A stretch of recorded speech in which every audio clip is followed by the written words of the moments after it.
guys, dahil malamig ngayon, ito po ang aking lulutuing ulam namin for this lunch. Nilagang ribs po ito guys. So ayan ang aking mga ingredients. Ayan, shortcut na tayo guys ha, kasi alam ko naman na alam niyo na yung proseso nito. Pero sa nilaga po or sinigang, ako po laging nagigisa. Kaya ginisa ko po muna to guys bago ako nagsabaw-sabaw. Ayan guys, ito na po yung shortcut natin. Lagay ko na po ang lahat kasi nagisa ko na po ng maigi ang meat. Kaya ayan po guys, super yummy po siya. Maginaw po kasi ngayon, so kaya naisip kong humigop ng sabaw-sabaw. Kaya ito ang naisip ko, maglaga ng ribs. Yes, sorry po sa usok.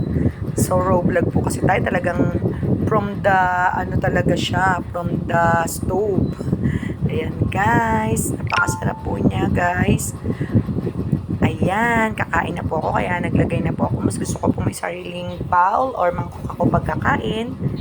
Ayan po guys, i-enjoy po ko po muna ang foods. May stars po kasi na-upload ko din to sa reels ko guys.